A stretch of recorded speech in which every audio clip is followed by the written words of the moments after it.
Hoy es quinto domingo de mayo. Quinto domingo de mayo, domingo celular, según nuestra estructura. Y hoy damos inicio. Mis lentes. Hoy damos inicio a los estudios del mes de junio, donde ya culminamos con medio año del 2022. Allá cuando estábamos principiando allá por el 2012, 2013, 2022 se hacía tan lejano. Pensábamos que a lo mejor ni llegaríamos y ya estamos en el 2022, ya casi está por terminar el 2022, de tal manera que están en la bolsa de lado.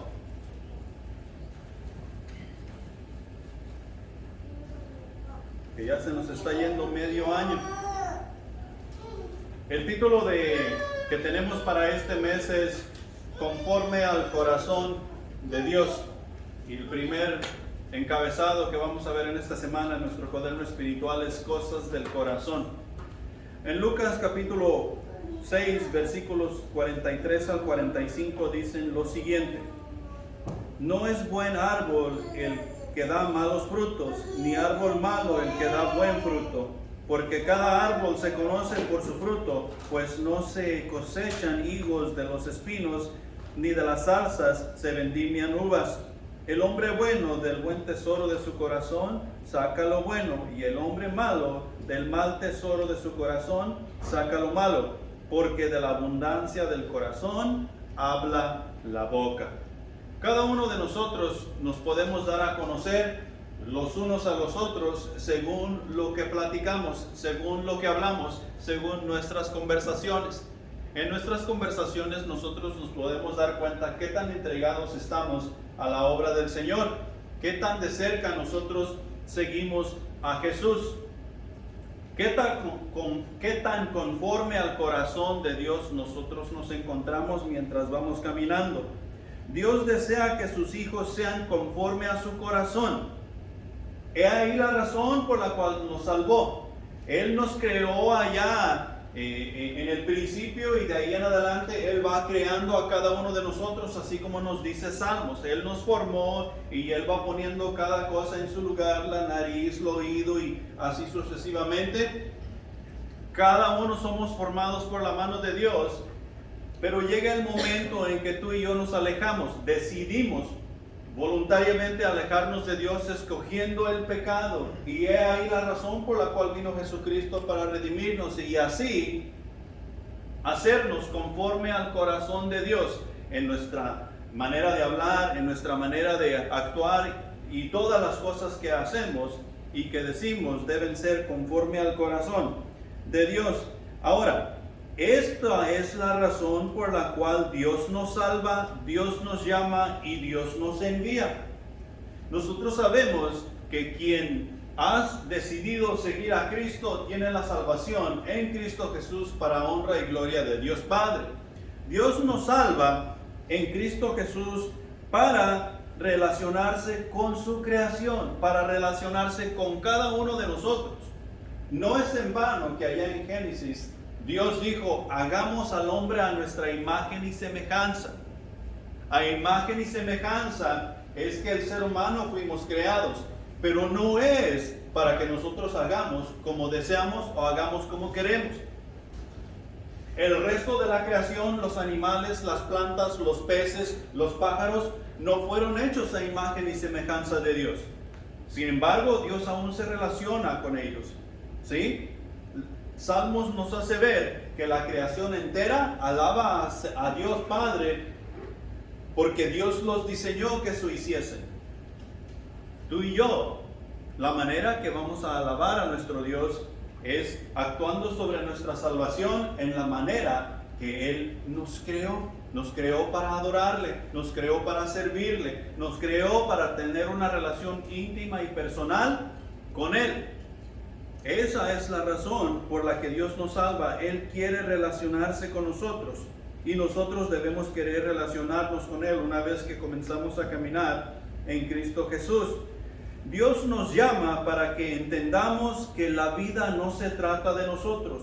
Dios nos llama para que entendamos que la vida se trata de Dios y aparte de Dios no podemos tener absolutamente nada que pueda valer la pena o que nos pueda edificar para la eternidad. Dios nos llama para que nos demos cuenta de su grandeza, de su gloria, y que nos demos cuenta que no estamos aquí simplemente para vivir, estamos aquí para vivir adorándole, glorificándole, y que tenemos un futuro brillante en el cielo, con Él, por la eternidad.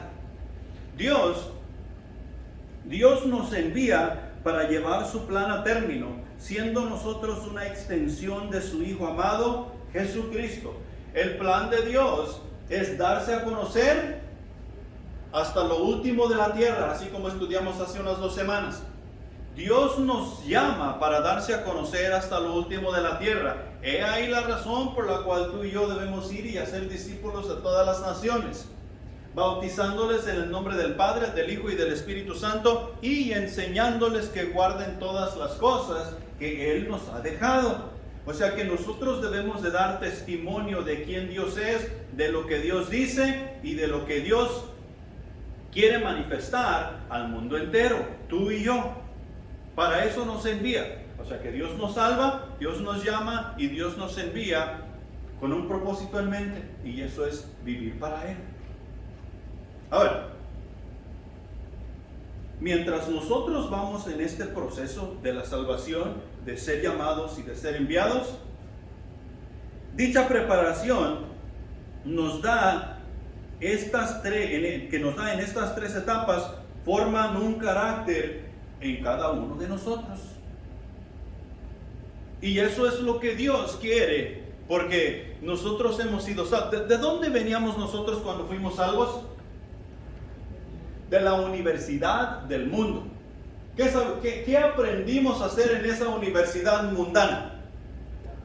Nosotros aprendimos a robar, nosotros aprendimos a maldecir, nosotros aprendimos a deshonrar, nosotros aprendimos a hacer un sinnúmero de cosas que no alababan a nuestro Dios.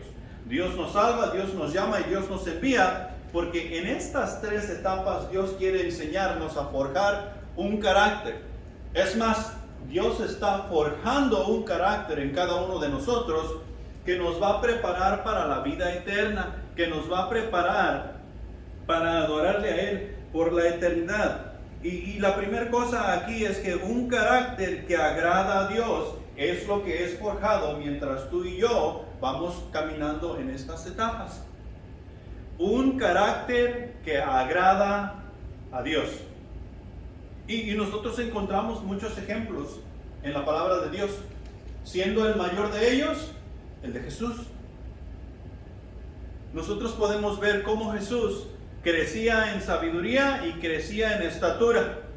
Si Él crecía en sabiduría, nosotros podemos preguntarnos, ¿y para qué crecía en sabiduría? Si Él es Dios encarnado, si Él es el Cristo, si Él es el ungido, Él necesitaba crecer en sabiduría para alabar a su Padre, para agradar a su Padre Celestial. ¿Quién es nuestro Padre Celestial? Jehová Dios.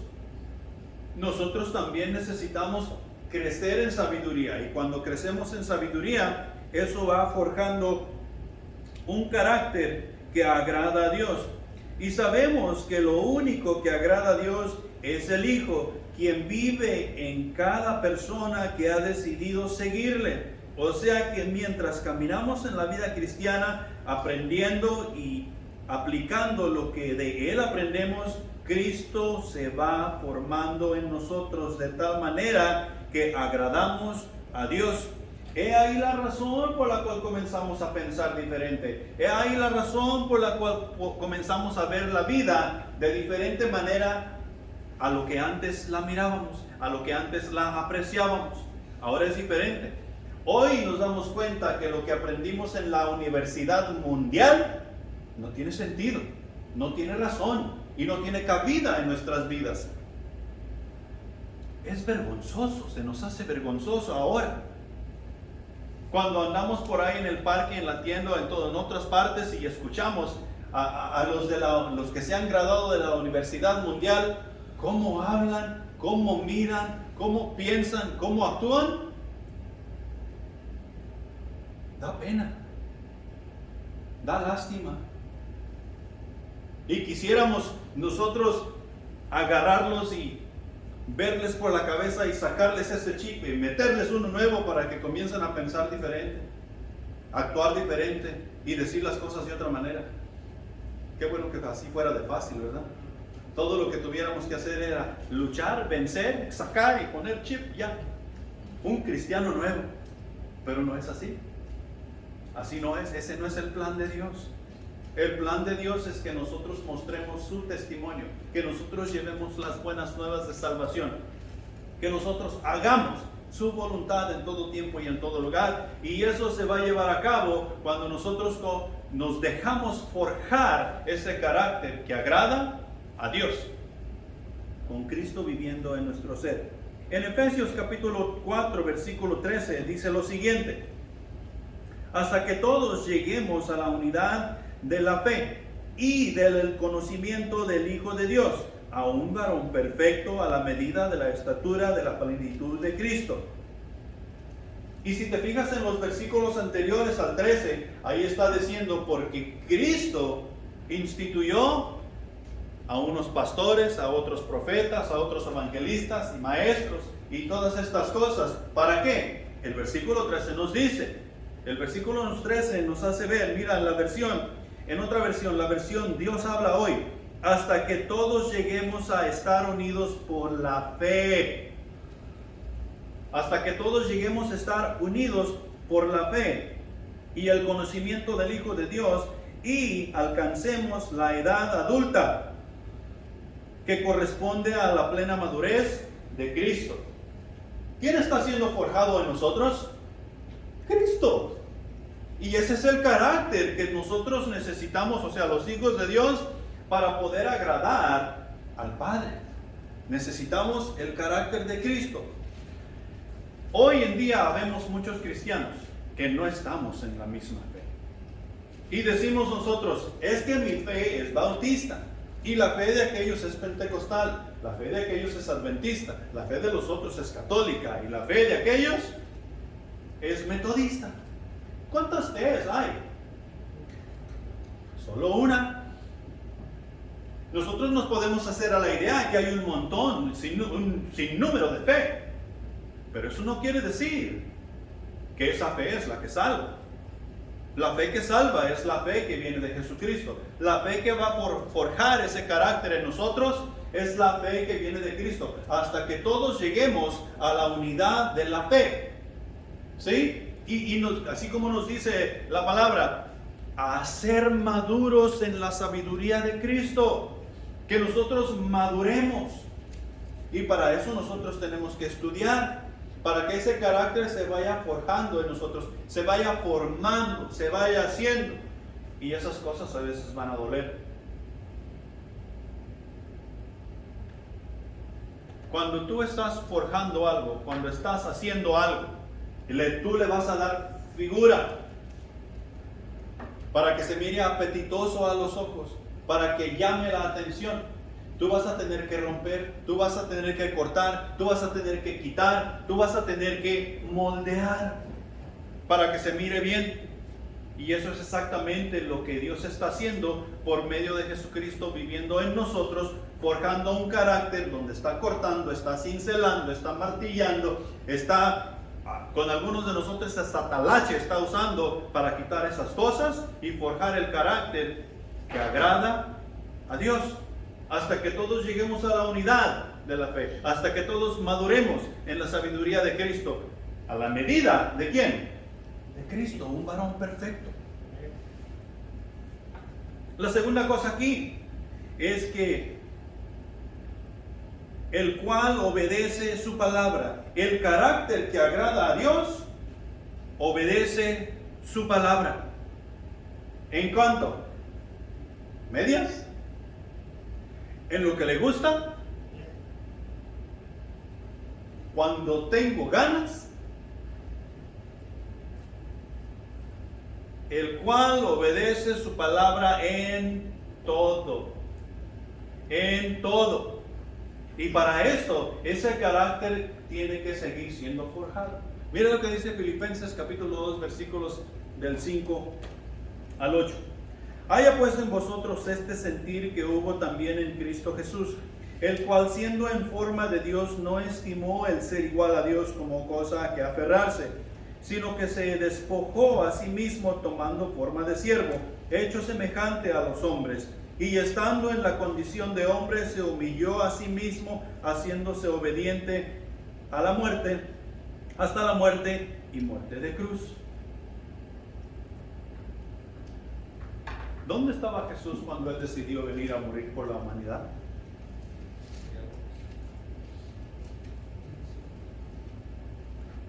El versículo 5 comienza con decir, haya pues este sentir que hubo también en Cristo Jesús, el cual siendo en forma de Dios, no se aferró en ser igual a Dios para decir, yo no voy a ir a morir por esta humanidad, yo tengo un lugar, yo tengo una posición, yo soy alguien, yo tengo gloria. ¿Cómo me voy a desvestir de mi gloria y de mis ropas reales y me voy a poner el atuendo de un siervo? Yo no me puedo poner una ropa simple, yo soy un rey. A Jesús no le importó el despojarse de todas esas cosas para venir humildemente y estando en la condición de hombre se humilló. ¿Hasta dónde? ¿Hasta cuándo? Hasta la muerte. Hasta la muerte. Para que tú y yo pudiésemos tener una oportunidad de vida. Ese mismo sentir que hubo en Cristo Jesús es el mismo sentir que debe haber o que debemos desarrollar cada uno de nosotros mientras estudiamos las Escrituras, mientras hacemos nuestro cuaderno espiritual, mientras tú y yo vamos haciendo discípulos. Este sentir debe de ser desarrollado cada día más y más y más, de tal manera que es como dice Gálatas capítulo 2 versículo 20, ya no vivo yo, mas Cristo vive en mí. Ese es el carácter que agrada a Dios. Y el carácter que agrada a Dios obedece su palabra en todo, absolutamente todo. Todo lo que Dios dice. La tercera cosa aquí, en cuanto al carácter que va siendo formado en nosotros, el carácter que obedece en todo, cumple su voluntad y propósito divino. La vida no se trata de mí. La vida no se trata de nosotros, la vida no se trata del ser humano, la vida no se trata de la iglesia. Y como iglesia tenemos una gran responsabilidad para con Dios y para con el mundo. Tú y yo somos los encargados de ir a las naciones con el poder del Espíritu Santo de Dios. Pero no se trata de nosotros. Tú y yo estamos aquí. O sea que hemos sido salvados, hemos sido llamados y hemos sido enviados para cumplir con el propósito y con la voluntad de Dios, su divina voluntad. Mira lo que dice Juan capítulo 15 versículo 8. En esto es glorificado mi Padre, en que llevéis mucho fruto y seáis así mis discípulos. Cuando tú tienes un árbol frutal en tu casa y no da frutos, primer año, segundo año, tercer año, y finalmente pasan 10 años y ese árbol no dio fruto, ¿qué haces tú con ese árbol? Lo cortas. ¡Qué crueldad! ¡Qué crueldad hacen ustedes con ese pobre árbol que no dio fruto!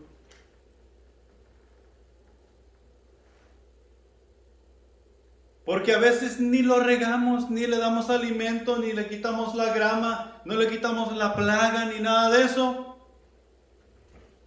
Y cuando se llega el tiempo del fruto, vamos a ver si tiene fruto o no tiene fruto. Y como no tiene, lo cortamos. y lo echamos a la lumbre, lo quemamos, lo echamos a la basura, lo hacemos mulch para las plantas. ¿Qué debemos estar produciendo tú y yo ya que hemos sido salvados, ya que hemos sido llamados, ya que hemos sido enviados? Discípulos, almas para honra y gloria de nuestro Dios. Nuestro Dios cuida su jardín. Nuestro Dios abona su jardín. Nuestro Dios corta las ramas secas de su jardín. Entonces, ¿cuál es el problema? ¿Qué pasó con ese carácter?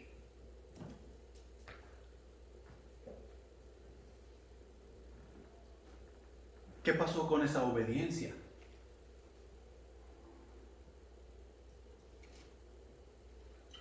¿Qué pasó con ese llamado? ¿Ya me entendieron? Yo no quiero ser cortado y echado en el fuego.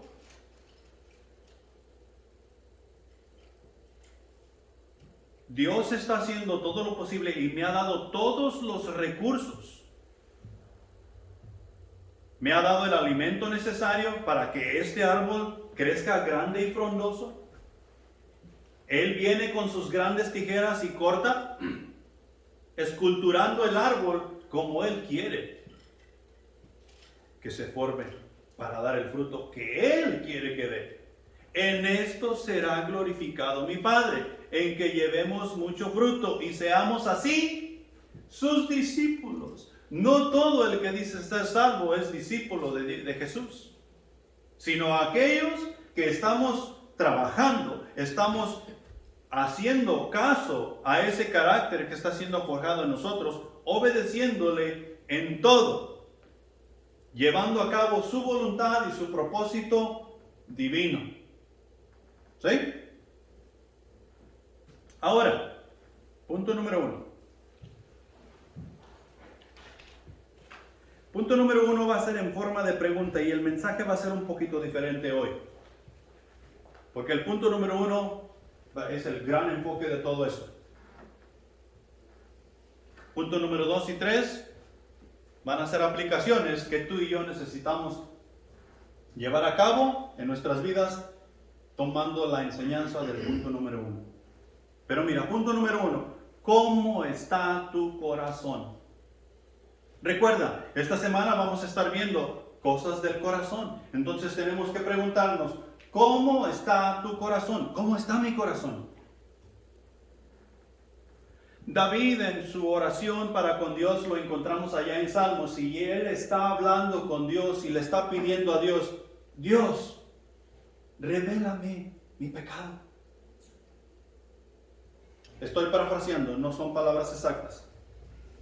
Pero Dios le está pidiendo, David le está pidiendo a Dios que le revele su pecado, lo cual me da a entender o me hace pensar que tal vez nosotros cosas que tomamos a la ligera y que pensamos que están bien, estamos pensando que agradan a Dios, cuando no estamos deteniéndonos lo suficiente para ver si agradan a Dios o no.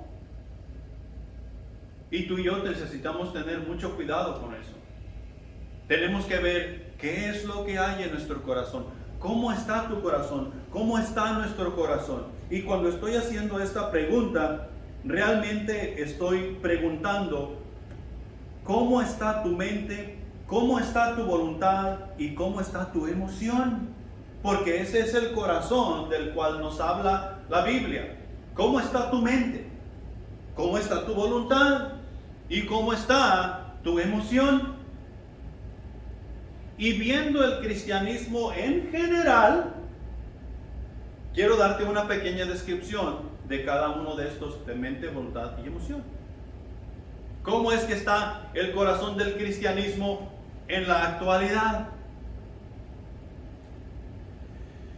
La mente del cristiano actual es muy superficial, es muy débil y fácil de convencer. Es muy superficial.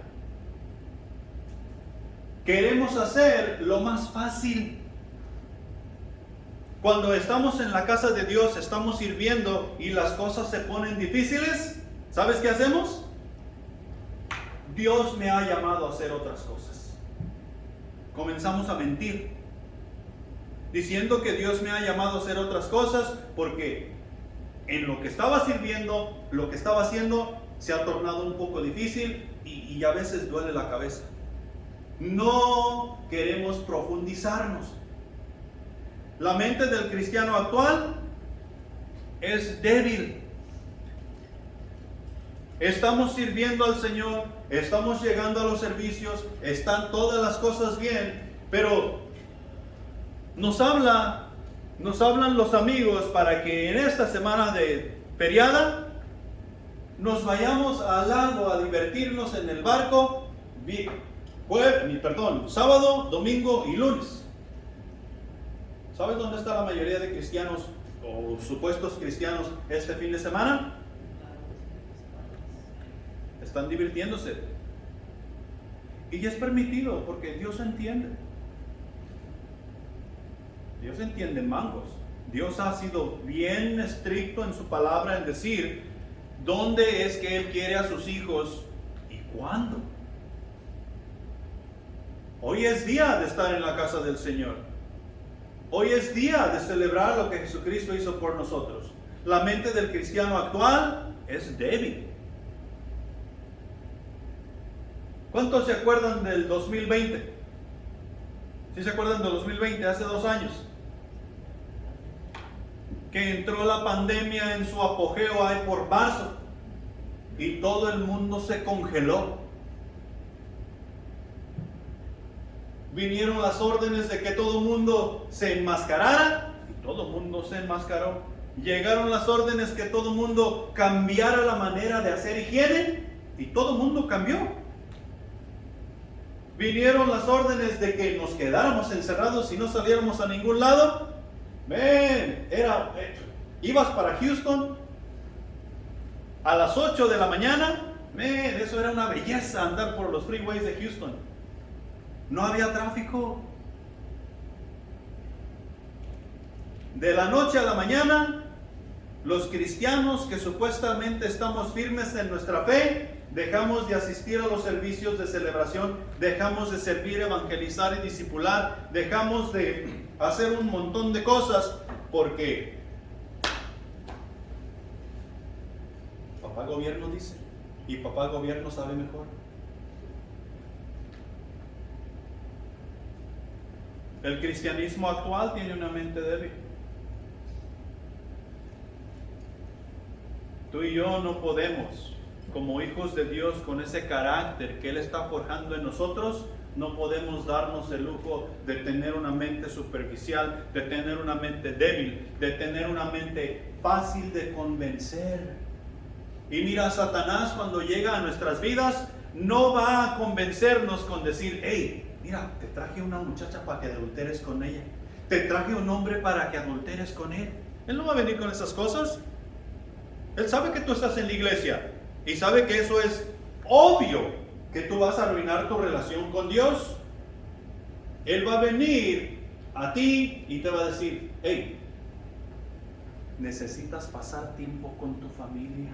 La familia es importante. Fulano de tal está enfermo, no vayas a la iglesia hoy, ve y visítalo, tal vez le puedes hablar la palabra de Dios. Y tú vas a decir, es cierto, le puedo testificar, tal vez acepta al Señor. Está la cosa. ¿Qué te ha dicho Dios que hagas en este día?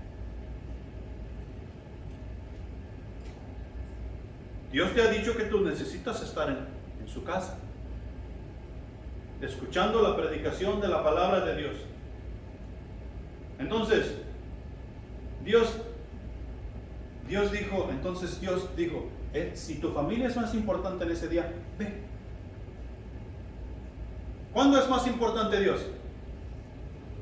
Todo el tiempo. Todo el tiempo. La semana pasada lo vimos. Quien no esté dispuesto a dejar padre, madre, hijos, tierras y propiedades y todo, ¿qué dice Jesús? no es digno de mí.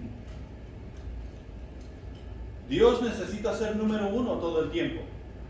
Y no podemos dejar convencernos así de fácil.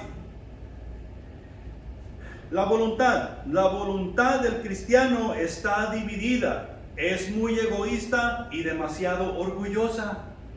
La voluntad del cristiano hoy en día está dividida.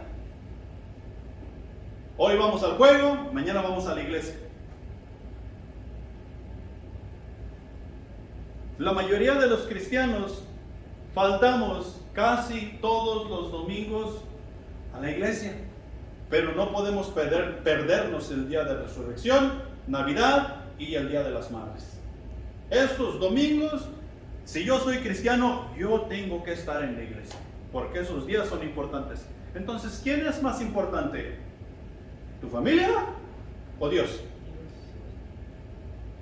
¿De acuerdo a ellos? No. La voluntad está dividida. Para algunos de nosotros es más importante el trabajo. Porque ahora que hay trabajo, tengo que aprovechar. Tengo que hacer todo lo que pueda, porque al rato ya no voy a poder. El egoísmo nos gana increíblemente. Y no se diga lo que hacemos por orgullo. Nuestra voluntad está completamente dividida.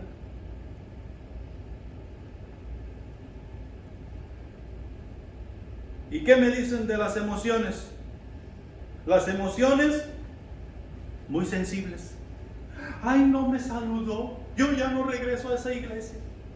Me habló mal. Y no nomás las mujeres. Los hombres también somos una bola de llorones. Por ese lado. Todos nos molestan. El zacate no está bien cortadito. Eso es mal testimonio. Hey, preocúpate por estar en la casa de Dios. Preocúpate por guardar tu testimonio. El zacate sale sobrando. Pero somos muy sensibles en el área de las emociones. Todo nos molesta, todo nos desanima, todo nos desalienta de tal manera que tirar la toalla es bastante atractivo.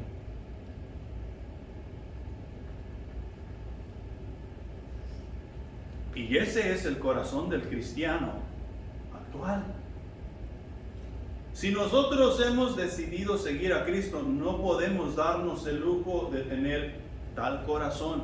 Esas cosas no deben habitar en el corazón del cristiano que sigue a Jesús. No tienen cabida, no caben. Me encontré un testimonio que quiero compartir contigo y tal vez lo leo todo. Pero quiero que prestes atención. Algunas cosas aquí están bastante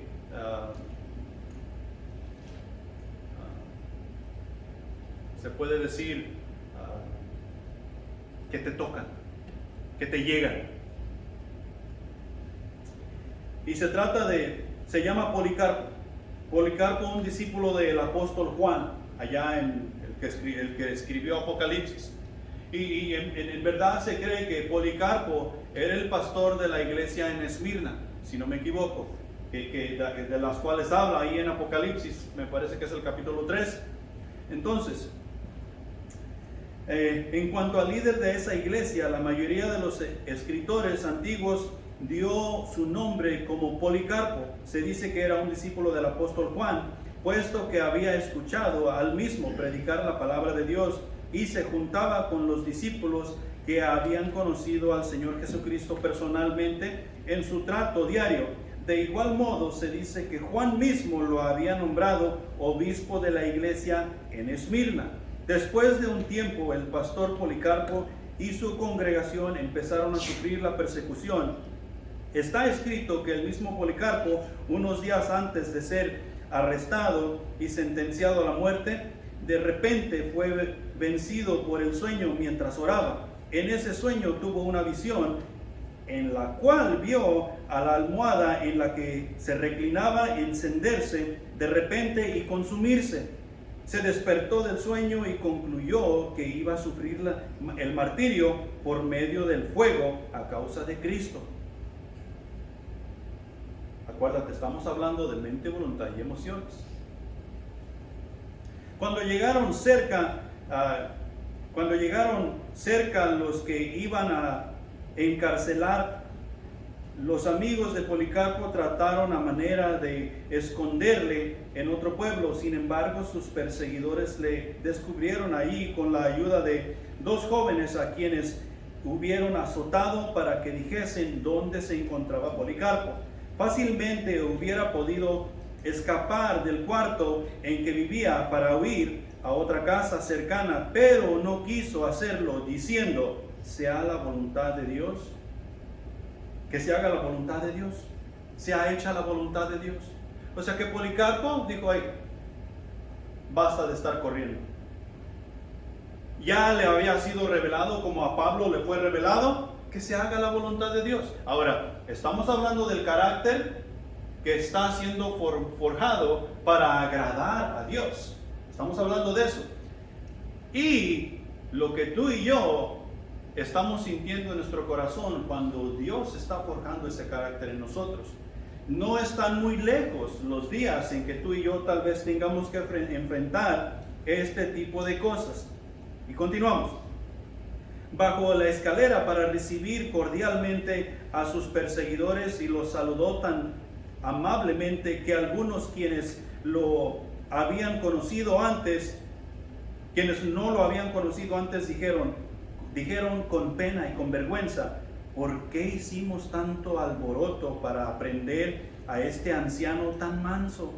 Inmediatamente Policarpo mandó que los de la casa preparasen una comida para sus opresores y les rogó a estos que comiesen bien, implorándoles también que le otorgasen una hora de soledad para orar mientras ellos comieran. Esto fue concedido. Durante esa oración revisó su vida entera y luego encomendó la congregación en las manos de Dios y de su Salvador. Al terminar la oración, le montaron en un asno y lo llevaron a la ciudad. Fue el domingo, día de gran fiesta, porque habían apresado a Policarpo, un bandido que profesaba a Cristo Jesús, según ellos, según los que se graduaron de la Universidad Mundial. Nicetes y su hijo Herodes, llamado el Príncipe de Paz, fueron al encuentro de los alguaciles y Policarpo. Hicieron demostrar a Policarpo y le acomodaron en su carro de caballos.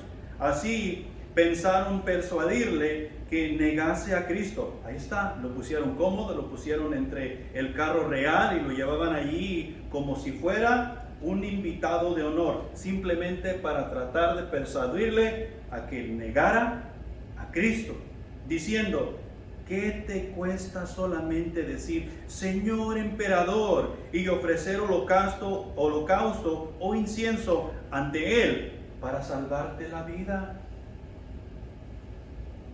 Policarpo no les contestaba nada, pero puesto que iba insistiendo, al fin les dijo: nunca voy a cumplir lo que me piden, y aconsejen ustedes. Cuando vieron la firmeza de su fe, empezaron a golpearle. La escena cambió. Cuando vieron la firmeza de su fe, empezaron a golpearle y lo arrojaron del carro. Ya no lo bajaron amablemente, lo botaron. Al caer el anciano se lastimó gravemente la pierna, pero levantándose él mismo se entregó otra vez en las manos de los alguaciles y siguió caminando al lugar de su muerte, sin ninguna queja en cuanto a la pierna lastimada. Luego de entrar el anfiteatro donde le iban a ejecutar, una voz del cielo le habló a Policarpo diciendo: fortalécete, oh Policarpo, sé firme en tu confesión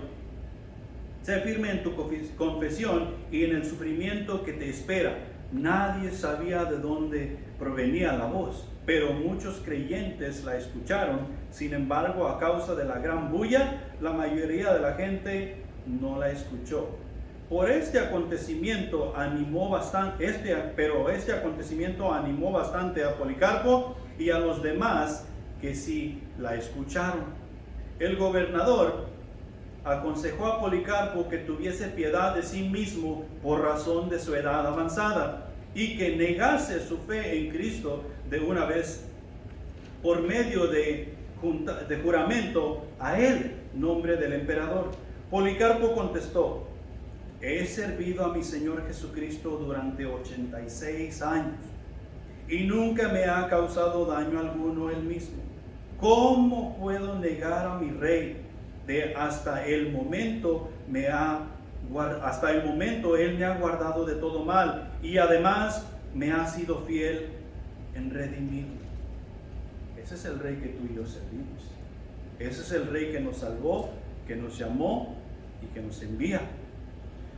Al escuchar este testimonio, el gobernador amenazó de echar a Policarpo al foso de las fieras si continuaría firme en su testimonio. Tengo listas las fieras y te echaré entre ellas a menos de que cambies de pensar. Policarpo contestó: sin temor alguno, que vengan las fieras, porque no cambiaré mi fe. No es razonable cambiarnos del bien al mal por razón de las persecuciones. Mejor sería que los hacedores de maldad se convirtiesen del mal al bien. Y ese es nuestro trabajo, de ir y hacer. El gobernador respondió: está bien, si no quieres negar tu fe a las fieras, no les tienes miedo, te vamos a quemar. Una vez más Policarpo le contestó diciendo: usted me amenaza con el fuego que arderá tal vez una hora y luego se apagará. Pero usted no sabe que la llama del juicio de Dios, que es preparada para el castigo y tormento eterno de los impios. Pero, ¿por qué demora? Traiga las fieras, traiga el fuego o traiga lo que sea. Ningún tormento me hará negar a Cristo, mi Señor y mi Salvador. Al fin, cuando la gente ya se había cansado de la averiguación, demandó su muerte. ¿Quién demandó su muerte? La gente que estaba allí escuchando. Y Policarpo fue entregado para ser quemado. Inmediatamente juntaron un montón de leña y de viruta. Cuando Policarpo vio eso, empezó a quitarse la ropa y los zapatos, alistándose para acostarse sobre la leña. Enseguida los verdugos le alistaron para clavarle las manos y los pies en la madera. Mas Policarpo les dijo: dejen, el que me dará la fuerza para aguantar la llama del fuego, me fortalecerá también para permanecer quieto en la misma, aunque no me clavaran las manos y los pies. ¿Qué me dicen de ese carácter? Esos debemos ser tú y yo, que debemos estar de tal manera preparados en nuestra mente, en nuestra voluntad y en nuestra emoción para morir por Cristo si es necesario, nunca negando el nombre de nuestro Salvador y siempre haciendo la voluntad de aquel que nos envió. Continuamos. Ya casi se termina. Entonces acordaron no clavarle en la madera y solo le ataron las manos detrás de él con una soga, preparado en esta manera para el sacrificio y puesto sobre la leña como un cordero en el holocausto. Empezó a orar a Dios diciendo: oh Padre, del bendito Hijo amado, nuestro Señor Jesucristo, por medio de quien hemos recibido la sabiduría salvadora de tu santo nombre, Dios de los ángeles y todas las criaturas, pero sobre todo el Dios de todos los justos quienes viven en tu voluntad.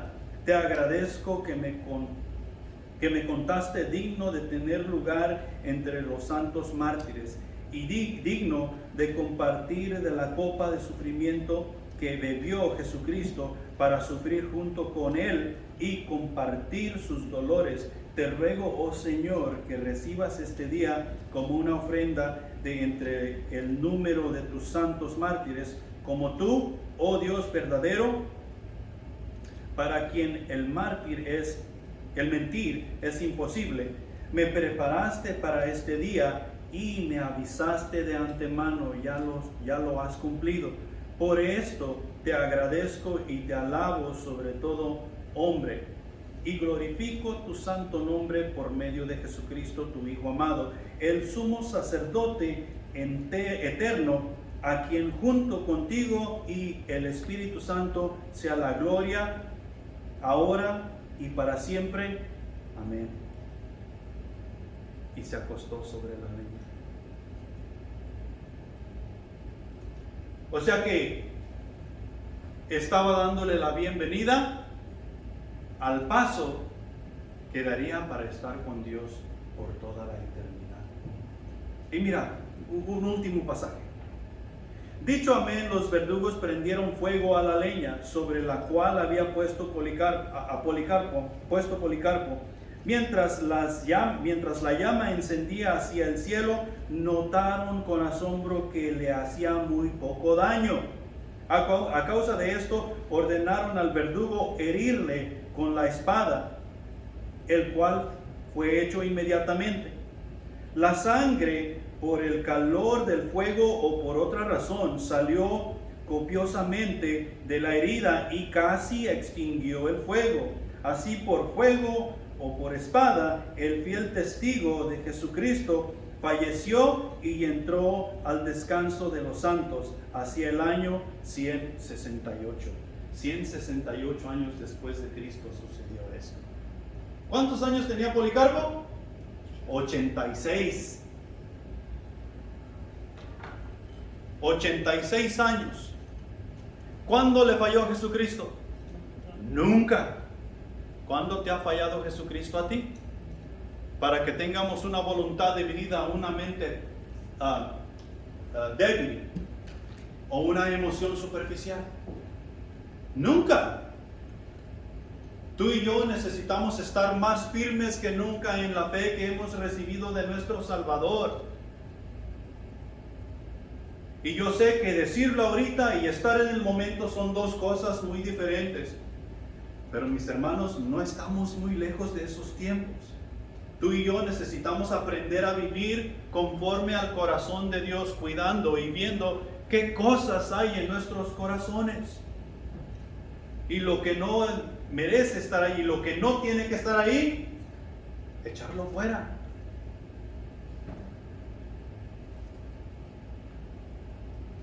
Mira, Primera de Pedro,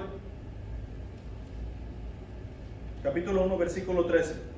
Por tanto, ceñid los lomos de vuestro entendimiento, sed sobrios y esperad por completo en la gracia que os traerá cuando Jesucristo sea manifestado. ¿Qué quiere decir esto? Esto quiere decir que fájate tus pantaloncitos.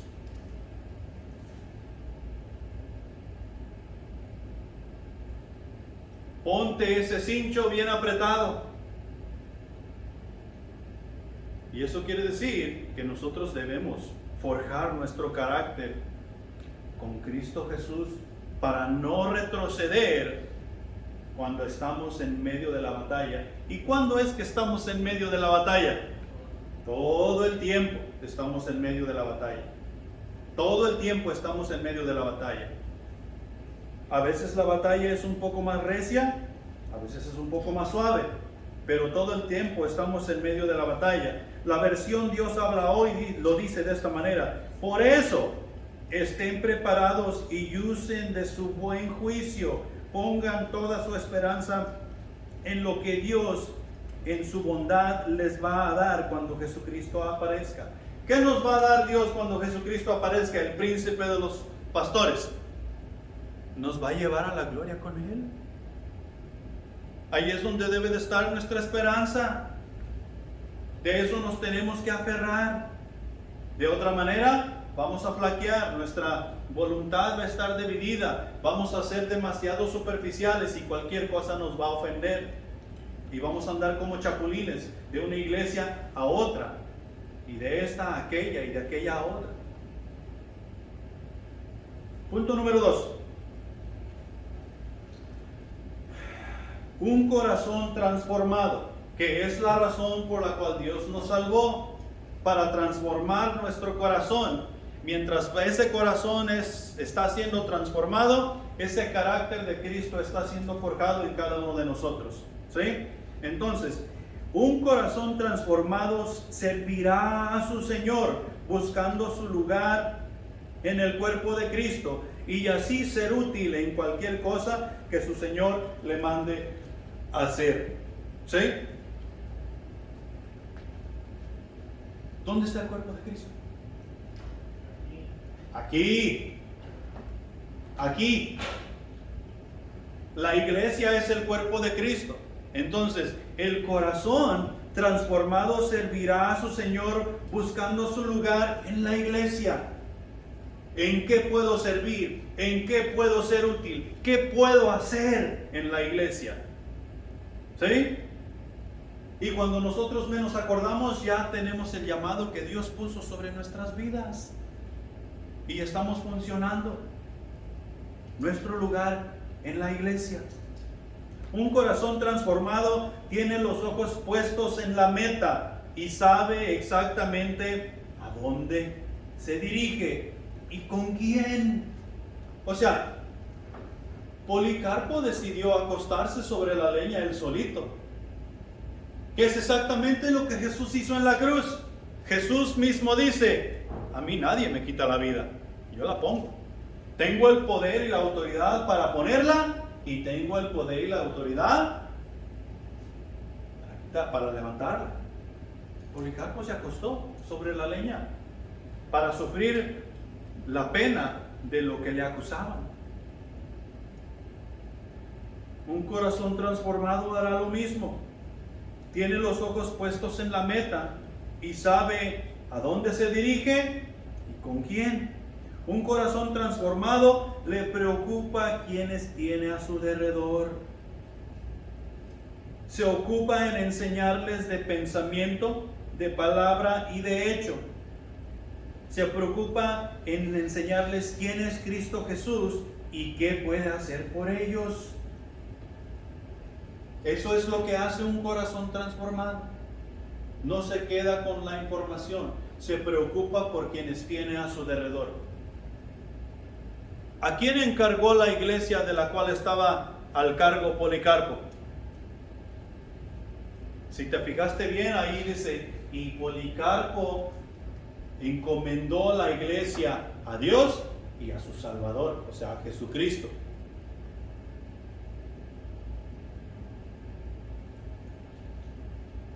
Si nosotros llegásemos a faltar en nuestra familia, ¿a quién le vamos a encomendar nuestra familia? ¿Al vecino? ¿Al tío o a la tía? ¿Al padrino? Sin embargo, muchos cristianos hacemos eso. Y ya somos cristianos. Punto número 3. El punto más rápido del oeste, ¿verdad? Punto número 3. Edificando conforme al corazón de Dios. Si nosotros tenemos un corazón transformado, vamos a edificar nuestras vidas y las vidas de quienes nos rodean conforme al corazón de Dios.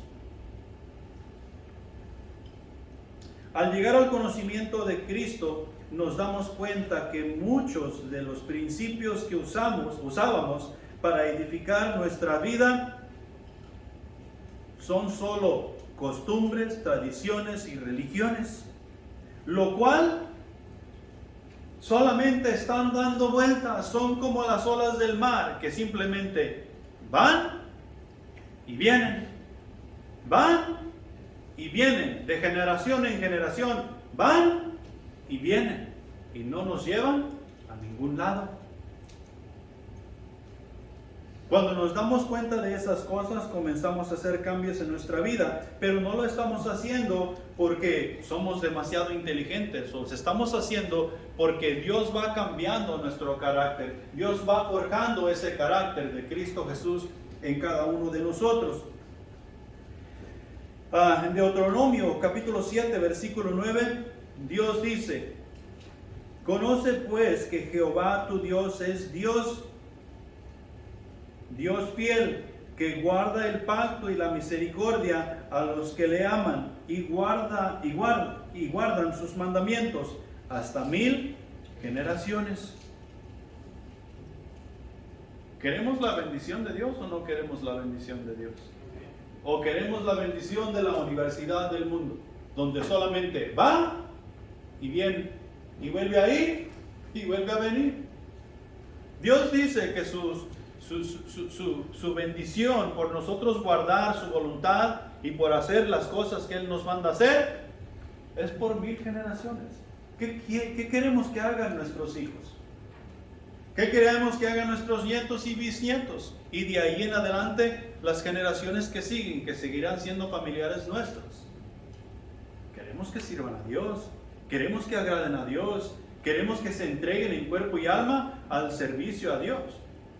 Porque eso quiere decir que les volveremos a ver. Y a los que no lleguemos a conocer, les conoceremos.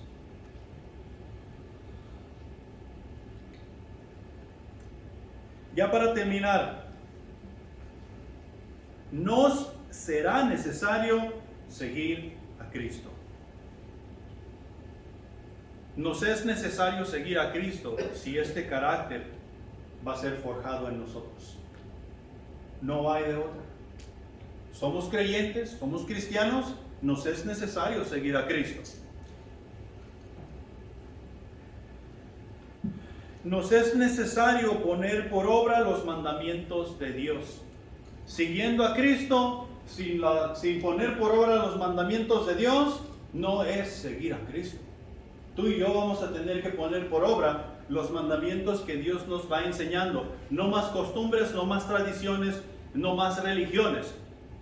Los principios de Dios, los mandamientos de Dios son los que deben regir nuestra vida. Y por último, debemos disciplinarnos en el propósito y el plan de Dios y así llevar su nombre a las naciones. O sea, ¿cuál es tu llamado? ¿Eres profeta? ¿Eres evangelista? ¿Eres pastor? ¿Eres maestro? ¿Eres ujier? ¿Eres maestro de los niños? ¿Eres maestro de los jóvenes? ¿Eres maestro para los adultos? ¿Qué sé yo? Dios te revelará cuál es tu llamado cuando tú comienzas a buscar tu lugar en el cuerpo de Cristo. Pero tú y yo tenemos que disciplinarnos en esas áreas. El maestro no simplemente llega a ser maestro. El maestro recibe su título de maestría porque ha ido a la universidad y ha sido disciplinado en esa área. Dios no es diferente. Dios quiere que nosotros nos disciplinemos con la disciplina que Él nos ha dado. Nos va enseñando en su palabra para tú y yo servir como necesitamos servir. Para tú y yo llenar el corazón de Dios viviendo de acuerdo a su corazón. No hay otra manera de vivir la vida para el cristiano. El cristiano que piensa que puede vivir de otra manera está totalmente equivocado y no es un real seguidor de Cristo Jesús. No podemos darnos el lujo de equivocarnos de esa manera. Y si lo hemos estado haciendo, hoy es el día de hacer esos cambios a nuestra vida. Necesitamos disciplinarnos, necesitamos reconocer que necesitamos seguir a Cristo en todo tiempo y en todo lugar. Y que los mandamientos de Dios deben de ser nuestra obra diaria, donde quiera que nos encontremos. Pongámonos de pie y vamos a orar.